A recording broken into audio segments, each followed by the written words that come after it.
స్తోత్రం స్తోత్రం దేవానికి స్తోత్రాలు స్తోత్రాలు స్తోత్రాలు స్తోత్రాలు స్తోత్రాలు పరిశుద్ధానికి స్తోత్రం స్తోత్రం స్తోత్రం హల్లెలూయా హల్లెలూయా ఆరాధన చేద్దాం రెండు హస్తాలపై చేసి దేవానికి స్తోత్రాలు చెల్లిద్దాం హల్లెలూయా విందాము రండి యేసయ్య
స్తుతి స్తోత్రాలు పరిశుద్ధుడా పరిశుద్ధుడా నీకే స్తోత్రం స్తోత్రం స్తోత్రం స్తోత్రం స్తోత్రం నీకే వందనాలు రాజా నీకే స్తోత్రం సర్వోన్నతుడా నీకే స్తోత్రాలు స్తోత్రాలు స్తోత్రాలు మా ఆరాధనకు యోగ్యుడా నీకే స్తోత్రములు స్తోత్రములు స్తోత్రములు పరిశుద్ధుడా నీకే స్తోత్రాలయ స్తోత్రాలయ స్తోత్రాలయ అత్యున్నత సింహాసన ఆశీర్వైన నా దేవా నీకే స్తోత్రములు స్తోత్రములు స్తోత్రములు.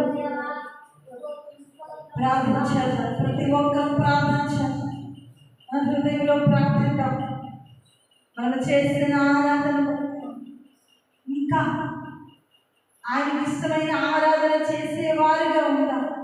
పూర్ణ హృదయముతోను పూర్ణ ఆత్మతోను పూర్ణ మనసుతోను గొప్ప ఆరాధన చేసేవారుగా మనం అందరం ఉంటాం. ప్రార్థించాలి. ఈ సమయంలో ప్రార్థించు. మహాపరిశుద్ధుడా మహోన్నతుడా సర్వాధికారి సర్వ సృష్టికర్త నీకే స్తోత్రాలు ప్రభువా. నాయనా ఈ సమయంలో ప్రభువా నాయనా ఇదిగో మిమ్మల్ని ఆరాధించడానికి స్తుతించడానికి మహిమపరచడానికి నాయన ఇటువంటి అవకాశాన్ని నాయన మాకు ఇచ్చినందుకు నీకు స్తోత్రములు ప్రభువా. అయా ఆరాధనకు నీవు మాత్రమే యోగ్యుడు ప్రభువా. అయా స్తుతి నొందదగిన వాడు నీవు మాత్రమే. అయా ఇదిగో నాయన మేము చేసిన ఆరాధన నీకు మాత్రమే అంకితము ప్రభువా. నీకు స్తోత్రం. పరిశుద్ధుడా నీ పరిశుద్ధాత్మ ఈ స్థలంలో సంచరింపచేయండి. ఇదిగో ఆరాధించిన ప్రతి వ్యక్తిని మీరు ఆశీర్వదించండి. ఇదిగో ఈ సమయంలో నా ప్రభువా అయా దర్శనం బలపరిచిన నిరంతర ఆత్మశక్తి చేత అయా మాతో మాట్లాడండి. అయా నీకు స్తోత్రం. అయా మాట్లాడే దేవుడు నీవు. అయా వినగలిగే దేవుడు నీవు. అయా హృదయంతరంగా ఎరిగిన దేవుడు నీవు. పరిశుద్ధుడా నీకు స్తోత్రము. అయా నా తండ్రి ప్రభువా అయా నీ యొక్క మాటకు ప్రకృతి లోబడుతుంది ప్రభువా. అయా నా తండ్రి ప్రభువా నీ మాటలో అనేకమైన నా తండ్రి ప్రభువా స్వస్థతలు ఉన్నాయి ప్రభువా. నీకు స్తోత్రం. అయా నీ నోటి మాట చేత సమస్తము కలిగింది ప్రభువా. నీకు స్తోత్రములు. ఇదిగో నా తండ్రి నాయనా ఈ సమయంలో ప్రభువా అయా మేమందరూ చేసిన ఆరాధన నీ పాదసన్నిధికి చేర్చుకోండి. అయ్యా నీకు స్తోత్రములు. ఇదిగో మమ్మల్ని బలపరచండి. అయా ఇదిగో నీ వల్ల జీవించడానికి అయా నా తండ్రి ప్రభువా నా తండ్రి ప్రభువా నీ ఆజ్ఞ నాయన నెరవేర్చి పాటించేవారిగా నీ వాక్యాన్ని వినియోగించుకునేవారిగా అయా మమ్మల్ని అందరినీ ఉంచమని తండ్రి నీకు స్తోత్రం. ఇదిగో ఈ సమయంలో ప్రభువా అయినా మేము చేసిన ఆరాధన నీ పాదసన్నిధికి చేర్చుకోమని నన్ను నేను తగ్గించుకుని నీ నామాన్ని చూస్తూ యేసు పరిశుద్ధ